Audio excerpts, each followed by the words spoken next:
ನೀನೇ ಮಾಡಿ, ನಾನೇ ಮಾಡಿದ್ದು ಅಂತ ಹೇಳ್ಕೊಂಡು ಬರ್ತೀಯಾ? ನಿನಗಿಷ್ಟು ಅಹಂಕಾರ ಇದೆಯಾ ನೋಡುವ ಅಂತ ತೆಗೆದು ತಮಸ್ಸಿಗೆ ಹಾಕಿಬಿಡ್ತಾನೆ. ವ್ಯರ್ಥ ಅಂದ್ರೆ ಎರಡು ಅರ್ಥ ಇದೆ ಅಲ್ಲಿ. ಅದು ಹೇಳ್ತಾರೆ, ಏನು ಮಾಡಿದ ಕರ್ಮ ಮೃತ್ಯು ತನಗೆ ತಾನು ತಂದುಕೊಂಡಂತ ಅಂತ ಆಯ್ತಂತೆ. ಮೃತ್ಯುವನ್ನು ತನಗೆ ತಾನೇ ತಂದುಕೊಂಡಂತಾಯ್ತಂತೆ. ಅವನು ಏನು ಕರ್ಮ ಮಾಡಿದರೂ ಕೂಡ ಅದು ಅವನಿಗೆ ಮೃತ್ಯು ಆಗ್ತದೆ.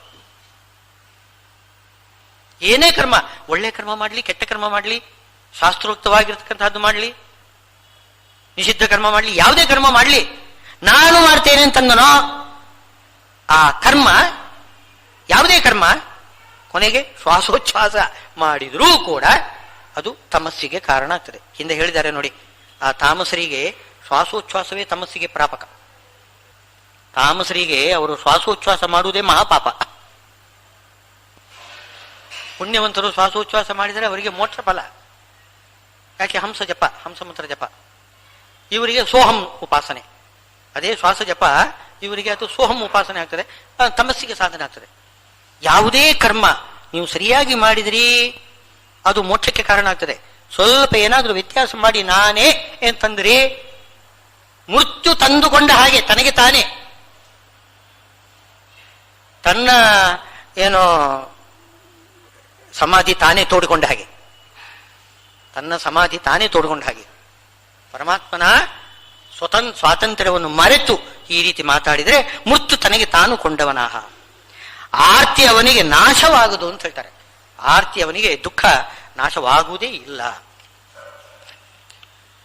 ಕರ್ತು ನಾನಲ್ಲವೇನೆ ಸಾಧನಕ್ಕೆ ಫಲವೇನು? ಅದೊಂದು ಪ್ರಶ್ನೆ.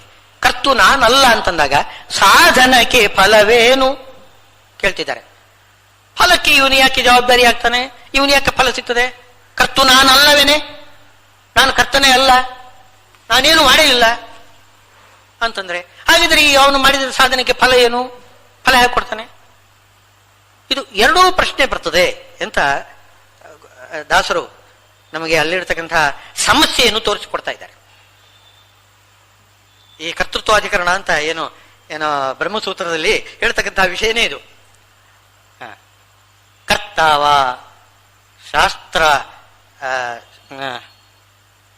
ಶಾಸ್ತ್ರಾರ್ಥವತ್ವ, ಕರ್ತ ಶಾಸ್ತ್ರಾರ್ಥವತ್ವ ಅಂತ ಒಂದು ಅಧಿಕರಣ. ಕರ್ತ ಶಾಸ್ತ್ರಾರ್ಥವತ್ವ. ಶಾಸ್ತ್ರಾರ್ಥ ಏನು? ಇಂಥ ಕರ್ಮ ಮಾಡಿದರೆ ಇಂಥ ಫಲ ಅಂತ. ಇಂಥ ಕರ್ಮ ಮಾಡಿದರೆ ಇಂಥ ಫಲ ಬರಬೇಕಾಗಿದ್ರೆ ಅವನು ಕರ್ಮ ಮಾಡಿರಬೇಕಲ್ಲ, ಅದನ್ನ ಕರ್ತೃತ್ವ ಇಲ್ಲ ಅಂತ ಅನ್ಬಾರ್ದು. ಅದನ್ನೇ ಹೇಳ್ತಾ ಇದ್ದಾರೆ. ಕರ್ತು ನಾನೆಲ್ಲವೇನೆ, ಸಾಧನಕ್ಕೆ ಫಲ ಏನು? ಪ್ರತ್ಯಕ್ಷಕ್ಕೆ ಬಾಧೆ ಅಂತ ಹೇಳ್ತಾರೆ. ಪ್ರತ್ಯಕ್ಷ ನಮ್ಮ ಅನುಭವದಲ್ಲಿ ಕೂಡ ನಾನು ಮಾಡಿದ್ದೇನೆ ಅಂತ ಅನುಭವ ಇದೆಯಲ್ಲ. ನಾನು ಮಾಡಿದ್ದೇನೆ ಅಂತ ಅನುಭವ ಇರುವಾಗ ನಾನು ಮಾಡಿಲ್ಲ ಅಂತಂದ್ರೆ ಅನುಭವಕ್ಕೆ, ತನ್ನ ಸ್ವಾನುಭವಕ್ಕೆ ವಿರುದ್ಧವಾಗಿ ತಾನೇನಾದ್ರೂ ಹೇಳಿಬಿಟ್ರೆ ಅದಕ್ಕೆ ಏನರ್ಥ? ತನ್ನ ಅನುಭವ ತನ್ನ ಮನಸ್ಸಲ್ಲೊಂದು ಬಾಯಲ್ಲೊಂದು ಅಂತ ಹೇಳಿದಾಗ ಆಯ್ತಲ್ಲ, ಇದು ತಪ್ಪಾಗ್ತದಲ್ಲ. ಇದು ಎರಡು ದೋಷ. ನಾನು ಕರ್ತ ಅಲ್ಲ ಅಂತಂದ್ರೆ ಮಿಥ್ಯಾಜ್ಞಾನಿಯೋ ಅವ ಅಂತಂದ್ರು. ಇದು ಮಿಥ್ಯಾಜ್ಞಾನ. ಯಾವುದು? ನಾನು ಕರ್ತನೇ ಅಲ್ಲ ಅಂತಂದ್ರೆ ಮಿಥ್ಯಾಜ್ಞಾನಿ. ಕರ್ತೃತ್ವವೆಂಬುದು ಜೀವನಿಷ್ಠವೋ ನೋಡು. ಕೊನೆಗೆ ಸಿದ್ಧಾಂತ ಮಾಡ್ತಾರೆ. ಇದು ಪೂರ್ವಪಕ್ಷ ಸಿದ್ಧಾಂತ. ಪೂರ್ವಪಕ್ಷ ಹೇಳಿಬಿಟ್ಟು ಸಂಶಯ ಹೇಳಿ, ಪೂರ್ವಪಕ್ಷ ಹೇಳಿ ಸಿದ್ಧಾಂತ ಹೇಳ್ತಿದ್ದಾರೆ. ಕರ್ತೃತ್ವ ಎಂಬುದು ಅಂದ್ರೆ ಕರ್ತೃತ್ವ ಅಲ್ಲ, ಕರ್ತೃತ್ವ ಅಂತ ನಾವೇನು ಹೇಳ್ತೇವೆ ಅಂದ್ರೆ ಅದು ಅಸ್ವತಂತ್ರ ಕರ್ತೃತ್ವ, ಹರಿಯ ಅಧೀನವಾದ ಕರ್ತೃತ್ವ. ಅದು ಜೀವನಿಷ್ಠ, ಜೀವನಲ್ಲಿ ಇದೆ, ಕರ್ತೃತ್ವ ಇದೆ. ಶ್ರುತ್ಯರ್ಥಗಳಲ್ಲಿ ಸಿದ್ಧವಾಗಿದೆ ನೋಡು. ಶ್ರುತ್ಯರ್ಥ ಅಂದ್ರೆ ಶಾಸ್ತ್ರಾರ್ಥ. ಅದನ್ನೇ ಅಲ್ಲಿ ಬ್ರಹ್ಮಸೂತ್ರದಲ್ಲಿ ಹೇಳಿದ್ದಾನೆ, ಇಲ್ಲಿ ಶಾಸ್ತ್ರಾರ್ಥ ಅಂತ, ಅದನ್ನು ಶ್ರುತ್ಯರ್ಥ ಅಂತ ಹೇಳಿದ್ದಾರೆ. ಮರ್ತು ಹರಿಯ ಮಹಿಮೆ ಅರಿಯದೆ ಜೀವನು ಸ್ಫೂರ್ತಿ ಇಲ್ಲದೆ ಅಪಕೀರ್ತಿವಂತನ. ಮರ್ತು ಅಂದ್ರೆ ಮರೆತು ಅಂತ, ಅದನ್ನು ಮರ್ತು ಅಂತ ಹೇಳಿದ್ದಾರೆ. ಮರೆತು ಹರಿಯ ಮಹಿಮೆ ಅರಿಯದೆ ಜೀವನು ಸ್ಫೂರ್ತಿ ಇಲ್ಲದೆ ಅಪಕೀರ್ತಿವಂತನ. ಕರ್ತು ಕಾರಯಿತ ವಿಷ್ಣು ಗೋಪಾಲ ವಿಠಲನ್ನ ಅರ್ಥವ ಧನ್ಯನೋ ಕರ್ತುವೆಂಬುದರೊಳಗೆ. ಮರೆತು ಹರಿಯ ಮಹಿಮೆ ಅರಿಯದೆ ಜೀವನು ಮರೆತು ಹರಿಯ ಮಹಿಮೆ ಅರಿಯದೆ ಜೀವನು ಸ್ಫೂರ್ತಿ ಇಲ್ಲದೆ ಅಪಕೀರ್ತಿವಂತ ನಾಹ. ಸ್ಫೂರ್ತಿ ಇಲ್ಲದೆ ಕರ್ಮ ಮಾಡುವುದು ಯಾವುದಕ್ಕೋಸ್ಕರ ಅಂದ್ರೆ ಸ್ಫೂರ್ತಿಗಾಗಿ. ಸ್ಫೂರ್ತಿ ಅಂದ್ರೆ ಜ್ಞಾನ. ಕರ್ಮ ಮಾಡುವುದು ಸ್ಫೂರ್ತಿಗಾಗಿ, ಜ್ಞಾನಕ್ಕಾಗಿ ಕರ್ಮ ಮಾಡೋದು. ನಾವು ಕರ್ಮ ಮಾಡ್ತೀವಲ್ಲ, ನಾವೆಲ್ಲ ಇವಾಗ ಎಲ್ಲ ದೇವರ ಪೂಜೆ ಇತ್ಯಾದಿ, ಸಂಧ್ಯಾ ವಂದನೆ ಇತ್ಯಾದಿಗಳು ಮಾಡೋದು, ಎಲ್ಲ ಕರ್ಮಾಚರಣೆ ಎಲ್ಲ ಮಾಡ್ತಿದ್ದೇವಲ್ಲ, ಎಲ್ಲ ಕರ್ಮಗಳ ಮುಖ್ಯ ಉದ್ದೇಶ ಏನು? ಅಂತಃಕರಣ ಶುದ್ಧಿಯಾಗಿ ಪರಮಾತ್ಮನ ಜ್ಞಾನ ಬರಬೇಕು, ಪರಮಾತ್ಮನ ಸ್ಫೂರ್ತಿ ಉಂಟಾಗಬೇಕು. ಸ್ಫೂರ್ತಿ ಅಂದರೆ ಒಳಗೆ ಅದು ಹೊಳೆಯುವುದು, ಪರಮಾತ್ಮನ ಹೊಳೆಯಬೇಕು ಅಂಥ ಸ್ಫೂರ್ತಿ. ಅದು ಸ್ಫೂರ್ತಿ ಇಲ್ಲ ಅಂತಂದರೆ ಮರೆತು ಹರಿಯ ಮಹಿಮೆ, ಹರಿಯ ಮಹಿಮೆಯನ್ನು ಮರೆತು ಅರಿಯದೆ ಜೀವನು ಏನ್ ಮಾಡ್ತಾನೆ? ಸ್ಫೂರ್ತಿ ಇಲ್ಲದೆ ಅಪಕೀರ್ತಿವಂತನಾಹ, ಅಪಕೀರ್ತಿಗೊಳಗಾಗ್ತಾನೆ. ನಾವು ಮಾಡ್ತಕ್ಕಂಥದ್ದೆಲ್ಲ ಕೇಳಿಸ್ಕೊಳ್ತಾರೆ ಜನ, ಯಾರು ತತ್ವಾಭಿಮಾನ ದೇವತೆಗಳು ಎಲ್ಲರೂ ಕೂಡ ಕೇಳಿಸ್ಕೊಳ್ತಾರೆ. ನಾವು ಸಂಕಲ್ಪ ಮಾಡುವಾಗ ವಿಷ್ಣು ಪ್ರೇರಣೆ, ವಿಷ್ಣು ಪ್ರೀತ್ಯರ್ಥಂ ಕರಿಷೆ, ಇದು ಪ್ರಿಯತಾಂ ಎಲ್ಲ ಹೇಳ್ತೇವಲ್ಲ, ನಾವು ಬಾಯಲ್ಲಿ ಉಚ್ಚಾರ ಮಾಡಬೇಕು. ಹೇಳ್ತಾರೆ ದೇಶ ಕಾಲು ಸಂಕೀರ್ತ್ಯ, ಏನು ಮನಸ್ಸಿನಲ್ಲಿ ಚಿಂತನೆ ಮಾಡಿದ್ರು ಸಾಲದಂತೆ, ಬಾಯಲ್ಲಿ ಹೇಳಬೇಕು. ದೇಶ ಕಾಲಗಳನ್ನೆಲ್ಲ ವಿಷ್ಣುರಾಜ್ಞ ಪ್ರವರ್ತಮಾನಸ್ಯ ಆದ್ಯ ಬ್ರಹ್ಮಣಃ ದ್ವಿತೀಯ ಪರಾರ್ಥೆ ಎಲ್ಲ ಪ್ರಾರಂಭ ಅದರಲ್ಲಿ ಪೂರ್ತಿ ಹೇಳಬೇಕು. ನಾವು ಸಂಕೀರ್ತ್ಯ ಚೆನ್ನಾಗಿ ಹೇಳಬೇಕು. ಹೇಳಿ ವಿಷ್ಣು ಪ್ರೇರಣೆ ವಿಷ್ಣು ಪ್ರೀತ್ಯರ್ಥಂ ಕರಿಷ್ಯೆ ಅಂತ ಹೇಳಬೇಕು. ಈಗ ಹೇಳುವುದೆಲ್ಲ ತಪ್ಪು ತಪ್ಪಾಗಿದ್ದರೆ, ಮಿಥ್ಯಾಜ್ಞಾನವಾಗಿದ್ದರೆ ಏನಾಗ್ತದೆ? ಹೇಳುವುದನ್ನೆಲ್ಲ ಕೇಳಿ ಇವನು ಸುಳ್ಳು ಹೇಳ್ತಾನೆ, ಇವನು ಮಿಥ್ಯಾಜ್ಞಾನಿ, ಅಪಕೀರ್ತಿ ಬರ್ತದೆ. ಲೋಕದಲ್ಲಿ ಅಲ್ಲ, ಆ ಲೋಕದಲ್ಲಿ ಏನು ದೇವಲೋಕದಲ್ಲಿ, ದೇವಲೋಕದಲ್ಲಿ ನಮಗೆ ಅಪಕೀರ್ತಿ ಬಂದರೆ ದೇವಲೋಕದಲ್ಲಿ ನಮಗೆ ಪ್ರವೇಶ ಇಲ್ಲ. ಆಮೇಲೆ ಕೆಳಗಡೆ ತಳ್ಳುತ್ತಾರೆ. ಮಹಾಭಾರತದಲ್ಲಿ ಇದೆ, ಕೀರ್ತಿ ಸಂಪಾದನೆ ಮಾಡ್ಬೇಕಂತೆ. ಕೀರ್ತಿ, ಒಳ್ಳೆಯ ಕೀರ್ತಿ ಸಂಪಾದನೆ ಮಾಡಿದರೆ ಸ್ವರ್ಗಲೋಕ, ಕೀರ್ತಿ ಸಂಪಾದನೆ ಮಾಡದೆ ಹೋದರೆ ಸ್ವರ್ಗದಲ್ಲಿ ಪ್ರವೇಶ ಇಲ್ಲ ಅಂತ. ಅಪಕೀರ್ತಿ ಸಂಪಾದನೆ ಮಾಡಿದರೆ ನರಕನೇ. ಇದು ಸುಳ್ಳು ಹೇಳಿದರೆ ಅಪಕೀರ್ತಿ ಆಗ್ತದೆ. ಸರಿಯಾದ ಸಾಧನೆ ಮಾಡದೆ ಹೋದರೆ, ಸುಳ್ಳು ಹೇಳಿದರೆ ಅಂದ್ರೆ ನಾನು ಮಾಡಿಲ್ಲ ಅಂತ ಅನ್ನೋದು ಅದು ಸುಳ್ಳೆ, ನಾನೇ ಮಾಡಿದ್ದೇನೆ ಅಂತಂದ್ರು ಸುಳ್ಳೆ. ಇದು ಎರಡೂ ಸುಳ್ಳು ಹೇಳಿಬಿಟ್ರೆ ಏನಾಗ್ತದೆ? ಅಪಕೀರ್ತಿ ಬರ್ತದೆ. ಅಪಕೀರ್ತಿ ಬಂದರೆ ನಾವು ನರಕಕ್ಕೆ ಹೋಗ್ತೇವೆ. ಸ್ಫೂರ್ತಿ ಇಲ್ಲದೆ ಅಪಕೀರ್ತಿಗೊಳಗಾಗಿ ಏನ್ ಮಾಡ್ತಾರೆ ಅಂತರಾಹ. ಅದಕ್ಕೆ ಏನ್ ಮಾಡಬೇಕು? ಕರ್ತು ಕಾರಯಿತ ವಿಷ್ಣು ಗೋಪಾಲ ವಿಠಲನ ಅರಿತವ ಧನ್ಯನೋ. ಹಾಗೆ ಕರ್ತುವೆಂಬುದರೊಳಗೆ, ಕರ್ತು ನಾನು ಕರ್ತ ಅಂತ ಅನ್ನೋದರೊಳಗೆ ಆ ಕರ್ತೃ ಕಾರಯಿತ ಯಾರು? ಗೋಪಾಲ ವಿಠಲ ಅಂತ ಅರಿತುಕೊಳ್ಬೇಕು. ಹಾಗೆ ಅರಿತವ ಧನ್ಯ. ಧನ್ಯ ಅಂದರೆ ಅರ್ಥವೇನು? ಅವನೇನು ಹೇಳತಕ್ಕಂಥದ್ದು ಸಂಕಲ್ಪ ಆಗಲಿ ಕೃಷ್ಣಾರ್ಪಣ ಆಗಲಿ ಎಲ್ಲ ಅದು ಸರಿಯಾಗ್ತದೆ. ಸರಿಯಾಗ್ತದೆ ಅಂತಂದ್ರೆ ಅವರೆಲ್ಲರೂ ಕೂಡ ಹೊಗಳ್ತಾರೆ, ಸರಿಯಾಗಿರ್ತಕ್ಕಂತಹ ಸಾಧನೆ ಮಾಡಿದ್ದಾನೆ ಇವನು ಅಂತ. ಅವನಿಗೆ ಕೀರ್ತಿ ಬರ್ತದೆ. ಕೀರ್ತಿ ಬಂತು ಅಂತಂದ್ರೆ ಅವನಿಗೆ ಸ್ವರ್ಗ ಮೋಕ್ಷ ಎಲ್ಲ ಕೊಟ್ಟು ಬಿಡ್ತಾರೆ ಭಗವಂತ, ಧನ್ಯನಾಗ್ತಾನೆ. ಆಮೇಲೆ ಇನ್ನು ಅದನ್ನು ಸ್ಪಷ್ಟಗೊಳಿಸ್ತಾ ಇದ್ದಾರೆ. ಇನ್ನೊಂದು ತಾಳ, ಬೇರೆ ಬೇರೆ ತಾಳದಲ್ಲಿದೆ ಇದು. ಆಡಲಿಬೇಕಿನ್ನು ಸರ್ವ ಮಾತುಗಳು, ಆಡಿಸುವ ಬೇರೆ ಎಂದು ತಿಳಿಯಲೇಬೇಕು. ಆಡಲಿಬೇಕಿನ್ನು ಸರ್ವ ಮಾತುಗಳು, ಎಲ್ಲಾ ಮಾತುಗಳನ್ನು ಹೇಳಬೇಕಂತೆ. ಆಡಲಿಬೇಕಿನ್ನು ಸರ್ವ ಮಾತುಗಳು, ಆಡಿಸುವ ಬೇರೆ ಎಂದು ತಿಳಿಯಲೇಬೇಕು. ಆಡಿಸುವವನು ಬೇರೆ, ನಾನು ಆಡ್ತಾ ಇದ್ದೇನೆ, ಆಡಿಸುವವನು ಬೇರೆ. ಮಾಡಲಿಬೇಕು ಎಲ್ಲ ಜೀವರು ಮಾಡುವ ಕರ್ಮ, ಮಾಡಿಸುವ ಬೇರೆ ಎಂದು ತಿಳಿಯಲಿಬೇಕು. ಮಾಡಲಿಬೇಕು, ಆದರೆ ಮಾಡಿಸುವವನು ಬೇರೆ ಎಂದು ತಿಳ್ಕೊಳ್ಬೇಕು. ಮಾಡಬೇಕು ಜಡಗಳಿಂದ ಹರಿಯ ಪೂಜೆ, ಜಡಗಳಿಂದ ಹರಿಯ ಪೂಜೆ ಮಾಡಬೇಕು. ಜಡಗಳಿಂದ ಹರಿಯ ಪೂಜೆ ಮಾಡಬೇಕು. ಇದು ಭಗವದ್ಗೀತೆಯ ಅನುವಾದ. ಅಲ್ಲಿ ಪ್ರಭು ಅಂತ ಬರ್ತದೆ. ಪ್ರಭು ಅಂತಂದ್ರೆ ಏನು? ಜಡಗಳ ಮೇಲೆ ನಿಯಂತ್ರಣ ಇದೆ ಜೀವನಿಗೆ, ತನ್ನ ಮೇಲೆ ತನಗೆ ನಿಯಂತ್ರಣ ಇಲ್ಲ. ತನ್ನ ಮೇಲೆ ತನಗೆ ನಿಯಂತ್ರಣ ಇಲ್ಲ, ಅದು ಭಗವಂತನಿಗೆ ನಿಯಂತ್ರಣ. ಆದರೆ ತನಗೆ ಜಡಗಳ ಮೇಲೆ ನಿಯಂತ್ರಣ ಕೊಟ್ಟಿದ್ದಾನೆ ಭಗವಂತ. ಜಡಗಳನ್ನು ನಾವು ಬೇಕಾದ ಹಾಗೆ ಎತ್ಕೋಬಹುದು, ಉಪಯೋಗಿಸ್ಕೋಬಹುದು ನಮ್ಮ ಕರ್ಮಕ್ಕೆ. ಆ ರೀತಿ ಪ್ರಭು ಆಗಿದ್ದೇವೆ ನಾವು. ಆ ಸ್ವಾತಂತ್ರ್ಯ ಕೊಟ್ಟಿರ್ತಾನಲ್ಲ ಭಗವಂತ, ಅದರಿಂದ ನಾವು ಜಡಗಳಿಂದ ಭಗವಂತನ ಪೂಜೆ ಮಾಡಬೇಕು. ಅದಕ್ಕೋಸ್ಕರನೇ ಸ್ವಾತಂತ್ರ್ಯ ಕೊಟ್ಟಿರ್ತಾನೆ. ಜಡಗಳಿಂದಲೇ ಪೂಜೆ ಮಾಡಬೇಕು ನಾವು. ಮಾಡಬೇಕು ಜಡಗಳಿಂದ ಹರಿಯ ಪೂಜೆ. ಹಾಗಿದ್ರೆ ಆಡಲಿಬೇಕು, ಮಾಡಲಿಬೇಕು, ಆಮೇಲೆ ಇನ್ನು ನೋಡಿ ಚಿಂತಿಸಬೇಕು. ಇದನ್ನೆಲ್ಲ ನೋಡಿ ಚಿಂತಿಸಬೇಕು.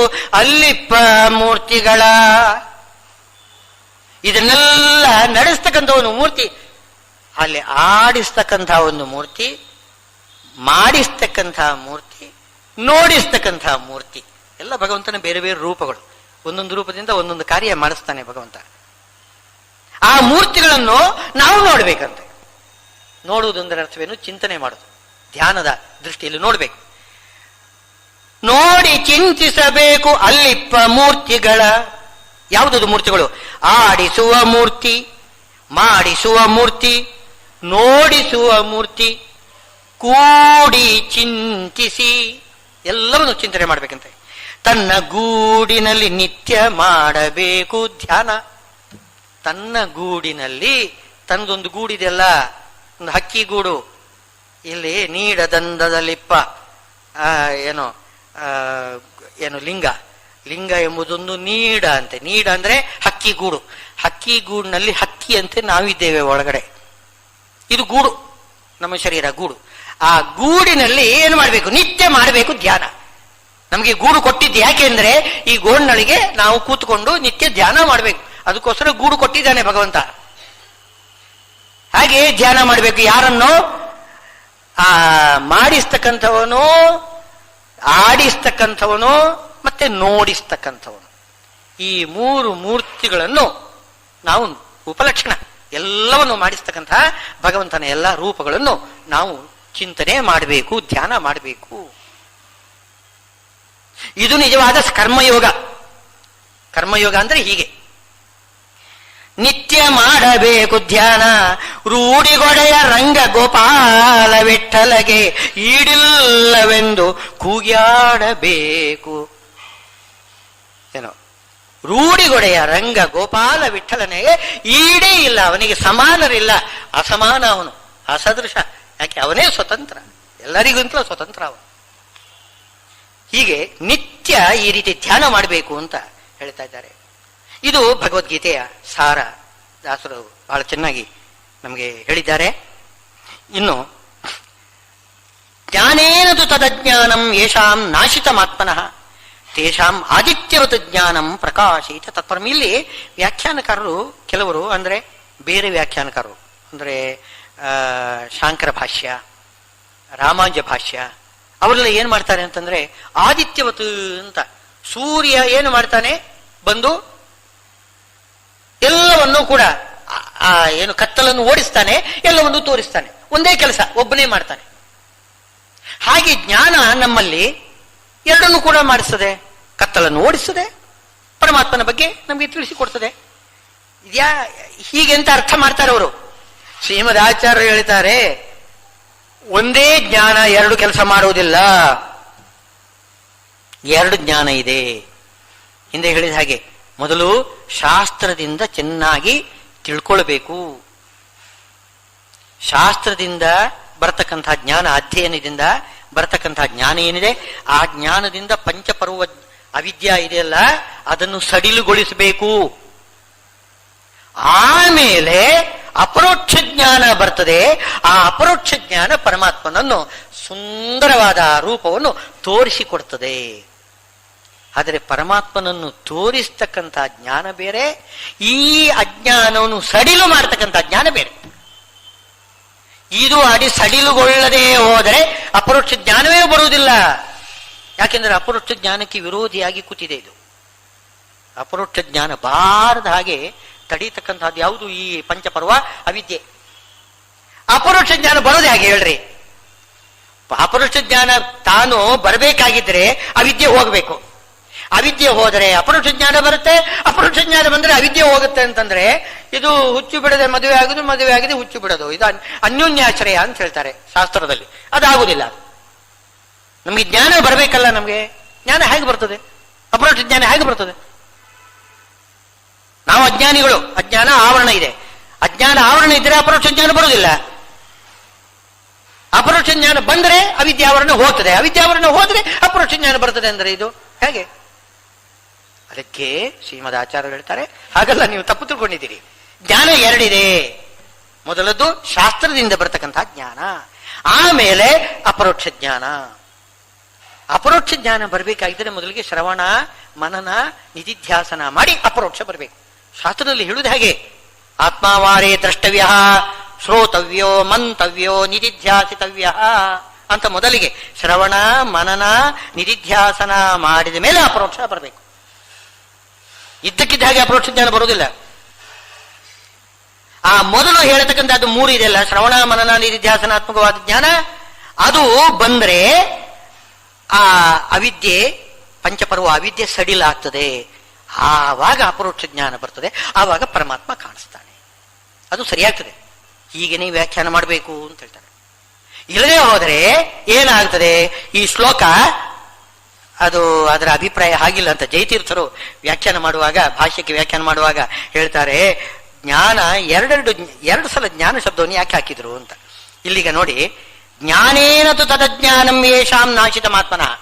ಜ್ಞಾನದಿಂದ ಯಾರ ಅಜ್ಞಾನ ಸಡಿಲವಾಗಿದೆಯೋ ಅವನಿಗೆ ಜ್ಞಾನ ಪರಮಾತ್ಮನನ್ನು ತೋರಿಸಿಕೊಡ್ತದೆ ಅಂತ. ಈ ಜ್ಞಾನ ಜ್ಞಾನ ಅಂತ ಎರಡೆರಡು ಸಲ ಯಾತಕ್ಕೆ ಹೇಳಿದ್ದು? ಇದು ವ್ಯಾಖ್ಯಾನ ಮಾಡುವ ಕ್ರಮ. ಅಲ್ಲಿರ್ತಕ್ಕಂತಹ ಶಬ್ದದಿಂದ ನಾವು ಅದರ ತಾತ್ಪರ್ಯ ತಿಳ್ಕೊಳ್ಬೇಕು. ಅಲ್ಲಿ ಎರಡು ಸಲ ಜ್ಞಾನ ಶಬ್ದವನ್ನು ಪ್ರಯೋಗ ಮಾಡ್ತಾನೆ ಶ್ರೀಕೃಷ್ಣ. ಜ್ಞಾನದಿಂದ ಯಾರ ಅಜ್ಞಾನ ಸಡಿಲವಾಗ್ತದೋ ಅವನಿಗೆ ಜ್ಞಾನ ಪರಮಾತ್ಮನನ್ನು ತೋರಿಸಿಕೊಡ್ತದೆ. ಈ ಎರಡು ಸಲ ಜ್ಞಾನ ಶಬ್ದವನ್ನು ಯಾಕೆ ಹೇಳಬೇಕು? ಯಾರಿಗೆ ಜ್ಞಾನ ಅವಿದ್ಯೆಯನ್ನು ಸಡಿಲುಗಾಡ್ತದೋ ಅವನಿಗೆ ಪರಮಾತ್ಮನನ್ನು ಅದೇ ಸಡಿಲುಗೊಳಿಸ್ತದೆ ಎಂದು ಮುಗಿದೋಯ್ತು. ಎರಡು ಸಲ ಜ್ಞಾನ ಶಬ್ದವನ್ನು ಯಾತಕ್ಕೆ ಹಾಕ್ಬೇಕು? ಎರಡು ಸಲ ಹಾಕಿದ್ ಯಾತಕ್ಕೆ ಅಂತಂದ್ರೆ, ಮೊದಲನದ್ದು ಜ್ಞಾನ ಬೇರೆ, ಎರಡನೇ ಜ್ಞಾನ ಬೇರೆ. ಮೊದಲನದ್ದು ಪರೋಕ್ಷ ಜ್ಞಾನ ಅಂದ್ರೆ ಶಾಸ್ತ್ರದಿಂದ ಬರತಕ್ಕಂತಹ ಜ್ಞಾನ, ಎರಡನೇದು ಅಪರೋಕ್ಷ ಜ್ಞಾನ, ಪರಮಾತ್ಮನ ಪ್ರತ್ಯಕ್ಷ ಜ್ಞಾನ. ಅದಕ್ಕೋಸ್ಕರ ನಾವೇ ಮಾಡಬೇಕು? ಮೊದಲಿಗೆ ಅಪರೋಕ್ಷ ಜ್ಞಾನ ಸಂಪಾದನೆ ಮಾಡಬೇಕಾಗಿದ್ರೆ ಏನು ಮಾಡಬೇಕು? ಶಾಸ್ತ್ರಾರ್ಥ ಮೊದಲು ಅಧ್ಯಯನ ಮಾಡಬೇಕು. ಶ್ರವಣ ಮನನ ನಿಧಿಧ್ಯಾಸನ ಮಾಡಬೇಕು. ಅದರಿಂದ ನಮ್ಮ ಏನೋ ಅವಿದ್ಯೆಯನ್ನು ಸಡಿಲಗೊಳಿಸಬೇಕು. ಸಡಿಲಗೊಳಿಸ್ತಕ್ಕಂತಹ ಕ್ರಮ ಏನದು ಅಂದರೆ ಶ್ರವಣ ಮನನ ನಿಧಿಧ್ಯಾಸನ. ಶ್ರವಣ ಅಂದ್ರೆ ಒಂದ್ಸಲ ಕೇಳೋದಲ್ಲ, ಪುನಃ ಪುನಃ ಪುನಃ ಪುನಃ ಶ್ರವಣ ಮಾಡಬೇಕು, ಪುನಃ ಪುನಃ ಮನನ ಮಾಡಬೇಕು. ನಿನ್ನೆ ಹೇಳಿದ ಹಾಗೆ ಏನು, ಒಂದು ಕ್ಷಣ ಶ್ರವಣಾದಿ ವಿನಾ ನೈವ ಕ್ಷಣಂ ತಿಷ್ಠೇತ್. ಒಂದು ಕ್ಷಣವೂ ಕೂಡ ಹಾಳು ಮಾಡಬಾರದು. ಒಂದು ಕ್ಷಣವನ್ನೂ ಕೂಡ ಹಾಳು ಮಾಡದೆ ಶ್ರವಣಾದಿಗಳನ್ನು ಮಾಡ್ತಾನೇ ಇರಬೇಕು. ಪುನಃ ಪುನಃ ಶ್ರವಣ ಮಾಡಬೇಕು. ಹೀಗೆ ತೇನ ಆದಿತ್ಯವಜ್ಞಾನಂ ಪ್ರಕಾಶೈತಿ ತತ್ಪರಂ. ಅದನ್ನೇ ಮುಂದಿನ ಶ್ಲೋಕದಲ್ಲಿ ಸ್ಪಷ್ಟ ಮಾಡ್ತಿದ್ದಾರೆ. ತದ್ಬುದ್ಧಯ. ತದ್ಬುದ್ಧಯ ಅಂದ್ರೆ ಅಲ್ಲೇನೇ ಬುದ್ಧಿ ನೆಟ್ಟಿರ್ಬೇಕಂತೆ. ಅಂದ್ರೆ ಪುನಃ ಪುನಃ ಅದನ್ನೇ ಆಲೋಚನೆ ಮಾಡ್ಬೇಕಂತೆ. ಅವನು ಬುದ್ಧಿ ಅದರದೇ, ಅವಂದೇ ಬುದ್ಧಿ, ಅದೇ ಗುಂಗು ಅಂತ ಹೇಳ್ತಾರ ನೋಡಿ. ಅದೇ ಗುಂಗಿನಲ್ಲಿರ್ಬೇಕು. ಭಗವಂತನ ಒಂದು ಮನಸ್ಸಿನಲ್ಲಿ ಅದೇ ಯಾವತ್ತೂ ಕೂಡ ಹೊಳಿತಾ ಇರಬೇಕು. ತದ್ಬುದ್ಧಯ, ಪುನಃ ಪುನಃ ಅದನ್ನೇ ಚಿಂತನೆ ಮಾಡಬೇಕು. ತದಾತ್ಮಾನಃ, ಅವನಲ್ಲೇನೆ ಮನಸ್ಸನ್ನಿಟ್ಟಿರಬೇಕು. ಆಸಕ್ತಿ ಅಲ್ಲಿರಬೇಕು. ಆತ್ಮ ಅಂತಂದ್ರೆ ಇಲ್ಲಿ ಮನಸ್ಸು ಅಂತ ಅರ್ಥ. ತದಾತ್ಮಾನಃ. ಇನ್ನು ತದಾತ್ಮಾನಃ ಅಂದ್ರೆ ಇನ್ನೊಂದು, ಅವನನ್ನೇ ಸ್ವಾಮಿ, ಅವನೇ ನನಗೆ ಬುದ್ಧಿ ಕೊಡಬೇಕು ಅಂತ ಆ ರೀತಿ ಭಾವನೆ ಮಾಡಬೇಕು. ತದ್ಬುದ್ಧಯ ತದಾತ್ಮಾನಃ. ತನ್ನಿಷ್ಠಾ, ಮನಸ್ಸನ್ನು ನಿಷ್ಠೆಯಿಂದ ಭಗವಂತನಲ್ಲಿ ಇಡಬೇಕು. ತನ್ನಿಷ್ಠಾ. ಇನ್ನು ಹೇಳ್ತಾ ಇದ್ದಾರೆ, ಇದೆಲ್ಲ ಸಾಮಾನ್ಯ ಮನುಷ್ಯರ ವ್ಯವಹಾರ ಹೀಗೆ. ತದ್ಬುದ್ಧಯ ತದಾತ್ಮಾನಃ ತನ್ನಿಷ್ಠಾ, ಮೂರು ಬೇಕು. ತದ್ಬುದ್ಧಯ ಅಂದ್ರೆ ಪುನಃ ಪುನಃ ಶ್ರವಣ ಮಾಡೋದು. ತದಾತ್ಮಾನಃ ಅಂತಂದ್ರೆ ಅವನನ್ನೇ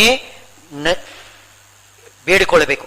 ನನಗೆ ಜ್ಞಾನ ಭಕ್ತಿ ವೈರಾಗ್ಯ ಕೊಡು, ನನಗೆ ಕೊಡು ಅಂತ ಅವನನ್ನೇ ಬೇಡಿಕೊಳ್ಳಬೇಕು. ತನ್ನಿಷ್ಠಾ, ಅಲ್ಲೇನೆ ಮನಸ್ಸನ್ನು ಸ್ಥಿರವಾಗಿ ಇಡಬೇಕು. ಈ ಮೂರಂಶ. ಇನ್ನು ದೇವತೆಗಳಿದ್ದಾರೆ ನೋಡಿ, ಅವರಿಗೆ ತತ್ಪರಾಯಣ, ಅವರು ಇನ್ನೂ ಒಂದು ಹಂತ ಮೇಲೆ ಹೋಗಿದ್ದಾರೆ. ಅವರೇ ಮಾಡ್ತಾರೆ ಅಂದ್ರೆ ಅವನನ್ನೇ ಏನು ಉಪಾಸನ ಮಾಡ್ತಿರ್ತಾರೆ ತತ್ವಾಭಿಮಾನಿ ದೇವತೆಗಳು. ನಾವು ಇಂದ್ರಿಯಗಳಿಂದ ಪರಮಾತ್ಮನ ವಿಗ್ರಹವನ್ನು ನೋಡ್ತೇವೆ, ಚಕ್ಷುಸ್ಸಿನಿಂದ ಪರಮಾತ್ಮನ ವಿಗ್ರಹವನ್ನು ನೋಡ್ತೇವೆ, ಕಿವಿಯಿಂದ ಪರಮಾತ್ಮನ ಕಥೆಗಳನ್ನು ಆಲಿಸ್ತೇವೆ, ಎಲ್ಲ ಮಾಡ್ತೇವೆ. ಇದು ತದ್ಬುದ್ಧಯ. ತದ್ಬುದ್ಧಯ ಅಂದ್ರೆ ಅವನನ್ನೇ ಯಾವತ್ತೂ ಕೂಡ ಚಿಂತನೆ ಮಾಡೋದು. ಎಲ್ಲ ಇಂದ್ರಿಯಗಳಲ್ಲಿ ಪರಮಾತ್ಮನನ್ನು ಆಲೋಚನೆ ಮಾಡೋದು, ಪರಮಾತ್ಮನನ್ನೇ ಚಿಂತನೆ ಮಾಡೋದು. ಇದು ನಮ್ಮ ಸಾಧನೆ. ಅವರೇನ್ ಮಾಡ್ತಾರೆ, ಆ ಇಂದ್ರಿಯಗಳಲ್ಲೇ ಪರಮಾತ್ಮನನ್ನು ಉಪಾಸನ ಮಾಡ್ತಾರೆ. ಇಷ್ಟು ವ್ಯತ್ಯಾಸ. ಪರಮಾತ್ಮನೇ ಆ ಇಂದ್ರಿಯ ಇದೆಲ್ಲ, ಇಂದ್ರಿಯದಲ್ಲಿ ಪರಮಾತ್ಮನ ಒಂದು ರೂಪ ಇದೆ. ಅಲ್ಲಿ ಇಂದ್ರಿಯ ಅಭಿಮಾನಿಗಳಾದ ದೇವತೆಗಳು ಅಲ್ಲೇ ಕುಳಿತುಕೊಂಡು ಅಲ್ಲಿ ಪರಮಾತ್ಮನನ್ನು ಉಪಾಸನ ಮಾಡ್ತಾರೆ. ತತ್ಪರಾಯಣ ಅಂತ ಹೇಳ್ತಾರೆ. ಹೀಗೆಲ್ಲ ಮಾಡಿದರೆ ಅಪರೋಕ್ಷಕ್ಕೆ ಅದು ಕಾರಣ ಆಗ್ತದೆ. ಅಂದ್ರೆ ಅವರಿಗೆ ಅಪರೋಕ್ಷ ಆಗಿರ್ತದೆ, ಆದರೆ ಪುನಃ ಪುನಃ ಅಪರೋಕ್ಷ. ಅವರು ಹೇಳ್ತಾರಲ್ಲ, ಇಂದು ಎನಗೆ ಗೋವಿಂದ ನಿನ್ನಯ ಪಾದಾರವಿಂದವ ತೋರು ಅಂತ, ಆ ರೀತಿ ಪುನಃ ಪುನಃ ತೋರು ತೋರು ತೋರು ಅಂತ ಬೇಡ್ಕೊಂಡು ಅವ್ರು ಏನ್ ಮಾಡ್ತಾರೆ, ಮತ್ತೂ ಮತ್ತು ಸಾಧನೆ ಮಾಡ್ತಾನೆ ಇರ್ತಾರೆ. ಒಂದು ಸಲ ಅಪರೋಕ್ಷ ಆಯಿತು ಅಂತಂದ್ರೆ ಅವನು ಅಪರೋಕ್ಷ ಜ್ಞಾನಿಯೇ, ಇಲ್ಲ ಅಂತ ಹೇಳೋದಿಲ್ಲ. ಒಂದು ಸಲ ಭಗವಂತನ ಅಪರೋಕ್ಷ ಆದ್ರೆ ಸಾಕು, ಅಪರೋಕ್ಷ ಜ್ಞಾನಿ ಅವನು. ಅಂದ್ರೆ ಪರಮಾತ್ಮನ ನಾವು ಮರೆಯುವುದೇ ಇಲ್ಲ. ಏನಾದರೂ ಮರಿಬೇಕು ಅಂತಂದ್ರೆ ಯಾವಾಗ ಮರಿತಾನೆ, ಪ್ರಾರಬ್ಧ ಪಾಪ ಏನಾದರಿದ್ರೆ ತತ್ಪ್ರಯುಕ್ತವಾಗಿ ಅಸುರಾವೇಶದಿಂದ ಸ್ವಲ್ಪ ಕಾಲ ಭಗವಂತನನ್ನು ಮರೀತಾರೆ. ಆ ಪ್ರಾರಬ್ಧ ಪಾಪ ತೀರಿತು ಅಂತಂದ ಮೇಲೆ ಪುನಃ ಭಗವಂತ ಕಾಣಿಸ್ತಾನೆ. ಪರಮಾತ್ಮನನ್ನು ಮರೆಯುವುದಿಲ್ಲ ಅವನು. ಕೇವಲ ಪ್ರಾರಬ್ಧ ವರ್ಷದಿಂದ ಸ್ವಲ್ಪ ಕಾಲ ಮರೀತಾರೆ. ಇಲ್ಲದೆ ಹೋದ್ರೆ ಅದೊಂಥರ ಶಾಕ್ ಇದ್ದ ಹಾಗೆ, ಯಾವತ್ತೂ ಮರಿಲಿಕ್ಕೆ ಆಗುದಿಲ್ಲ. ಭಗವಂತ ಒಮ್ಮೆ ಕಂಡ್ರೆ ಸಾಕು, ಅವನು ಅಪರೋಕ್ಷ ಜ್ಞಾನಿ. ಅಂಥವರು ಕೂಡ ಪುನಃ ಪುನಃ ಭಗವಂತನ ನೋಡ್ಬೇಕು ನೋಡ್ಬೇಕು ಅಂತ ಚಿಂತನೆ ಮಾಡ್ತಾರಂತೆ. ಆ ರೀತಿ ತತ್ಪರಾಯಣ ಈ ರೀತಿ ಮಾಡಿದರೆ ಗಚ್ಚಂತಿ ಅಪುನರಾವೃತ್ತಿಂ, ಪುನರಾವೃತ್ತಿ ಇಲ್ಲದೆ ಇರತಕ್ಕಂಥ ವೈಕುಂಠ ಲೋಕಕ್ಕೆ ಹೋಗ್ತಾರೆ. ಹಾಗೆ ಜ್ಞಾನ ನಿರ್ಧೂತ ಕಲ್ಮಷಾಹ, ಜ್ಞಾನ ಏನು ಮಾಡ್ತದೆ, ನಮ್ಮಲ್ಲಿರತಕ್ಕಂಥ ಕಲ್ಮಶವನ್ನು ತೊಳೆದು ಹಾಕ್ತದೆ.